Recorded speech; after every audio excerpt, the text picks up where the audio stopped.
Hello, dear students. Good afternoon. Today I am going to discuss about the AC circuit and its phasor relationship. You know that AC circuit is different from DC circuit. It comprises of inductor and capacitor that does not allow to flow current through capacitor for the DC circuit. And inductive circuit, they are also measure of Lenz law relation that any change it can oppose. So definitely there is a difference in voltage and current phase. And for capacitive circuit, you know that it only allow to flow current when there is a field development or voltage across the capacitor. Instantly the capacitive current is highest. So you can see here the template or interface that the inductive circuit, how the voltage and current phase is related. Definitely the current is lagging with respect to voltage. In case of resistive circuit, it is in the same phase where voltage and current in the same phase and direction of voltage and current in the same direction in vector analysis. So in case of capacitive circuit, you know the capacitor for the capacitive reactance, and definitely the capacitive current is determined by the derivative of voltage variation. Definitely for instantly no volt the highest current, because the delta 0 is maximum current attained, that is the leading stage of current respect to voltage. And this is the phase relationship, how the voltage and current are related. You can see the red line is marked as a capacitor current, and the sinusoidal one is the supply voltage. So capacitive voltage and supply voltage, definitely there is a variation in phase, and definitely the capacitive voltage is leading. In case of inductive circuit, you can see that the current is lagging with respect to voltage, and these are the equation related to the voltage and current, and it determined by the reactance that is directly proportional to frequency. And these are the phasor analysis or phasor diagram of inductive circuit voltage and current relationship. Here, whenever the capacitor connect with resistance, definitely the phase difference should be less than 90. In between 0 and 90 it will lagging, because impedance lagging, definitely the current will leading. So the phasor lagging, actually impedance lagging, determine that how much it lags with respect to resistance. So it is the fourth coordinate, definitely it is lagging. In case of inductive and resistance circuit, it is impedance leading, that means current will lagging, and it is in the first coordinate, so it is in between 0 to plus 90. Definitely the leading, you can see with reference to resistance, the impedance is leading. And these are the relationship between RC and RL circuit. You can see the phase angle, how to determine supply voltage with respect to the voltage developed across the different component like resistance, capacitor, inductor, how to vary. Then the series RL RC circuit comparison of the current and phase angle. Then whenever it is RLC circuit, then the inductive component and capacitive component opposite voltage development or due to opposite phase of reactance, definitely the resultant reactance should be dominated either positive or negative direction. Whenever frequency is very high, definitely in the reactance is dominated by inductance, and then the scenario is similar as RL circuit, and it is actually the impedance is leading with respect to resistance, that means circuit phase is leading, whereas current will be lagging. And the RLC circuit, you can see the phasor relationship. This is the impedance phasor, this is the voltage phasor. Then eventually the power consumption in the truly resistive circuit should be follow this in the same phase of voltage, current, and power as well. In case of capacitive circuit, the voltage and current 0 to 90-degree phase apart, definitely the reactive power will be less, and it is like this, and it called as imaginary power. And reactance will multiply square of current through the circuit will determine the reactive power. And in case of RC circuit, this is the voltage, current and power relationship. And the power factor will determined by the true power and the reactive power. The apparent power, sorry, the apparent power. Reactive power is across the reactance, so the true power must be less than the apparent power, and definitely this relationship or ratio is the determine the power factor, how the power is lagging with respect to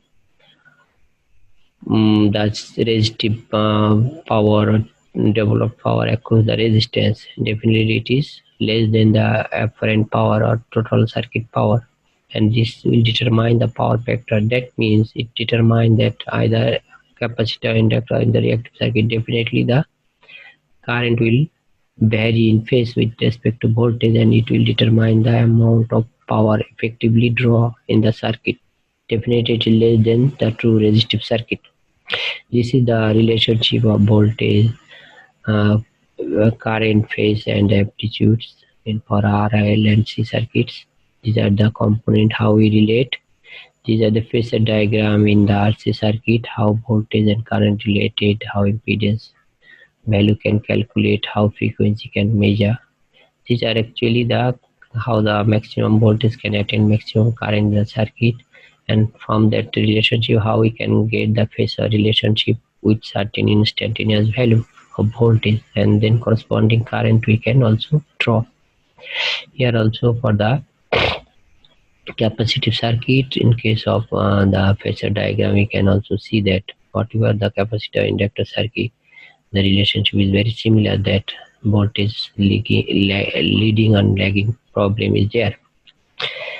So in case of inductor circuit, we can see that the RL circuit, how the RMS current, how voltage develop across inductor capacitor, and their phasor diagram. In case of AC circuit, how the resistance of for the power develop across it. Whenever we connect inductor, how it drop the power development due to the inductive effect, and it is very precisely indicate that the real circuit environment or real industrial environment, how the coil or inductors can make the power loss.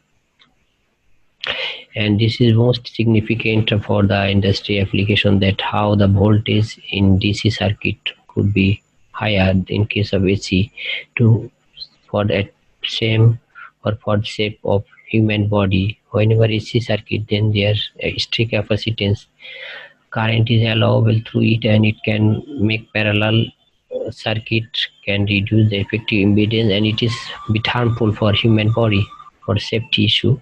But in case of DC circuit, though there is a capacitance as a stay capacitor, it cannot allow to flow current due to DC voltage, so that is safe.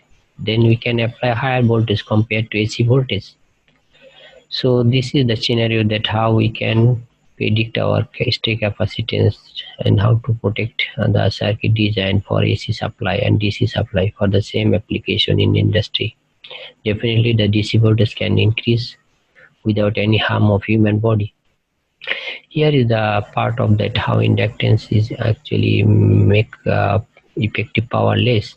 Whenever there is additional inductor, definitely the power should be low, so the bulb must be less brighter for circuit 2 compared to circuit 1. And this is the practical example that how the inductor variation can make the power draw variation across the bulb. Whenever the inductor from high to low, the power ratio should be 5 times different. So depending on that value, we can calculate the maximum inductor can minimize the power develop across the bulb B.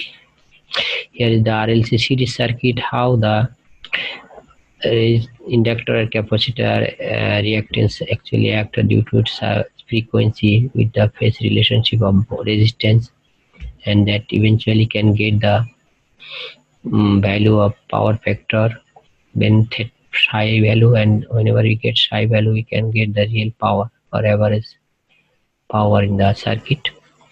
And in case of RLC circuit, if we get the equivalent impedance of the circuit, we can determine the RMS current. From that we can measure the individual voltage develop across different components. Finally, the phase factor or power factor we can find, and we can get finally the average power developed across the circuit. Then for RL and RC circuit, how the frequency can make variation of reactance, and definitely whenever reactance is high for RL circuit, with higher frequency current must be lower. For case of RC circuit, whenever frequency is high, reactance is low, definitely the current should be high. That is the relationship with frequency for RL and RC circuit. And this is some very tricky point that 34 supply voltage is connect to a switch at point A. It will develop similar voltage across the 6.2 microfarad capacitor, and whenever the switch turn to point B, the 6.2 microfarad capacitor definitely will act as a 34 volt, and it will draw current through the inductor of 54 milliohms. Definitely, depending on the capacitor and inductor value, frequency will be calculated, and from that frequency you can find the inductive reactance value, and from that inductive reactance value and 6.2 microfarad capacitor as a source of 34 volt, we can calculate the current through the inductors. This is the RLC circuit. The response at resonance frequency, definitely the resistance will be control the current, so current must be higher, impedance must be lower.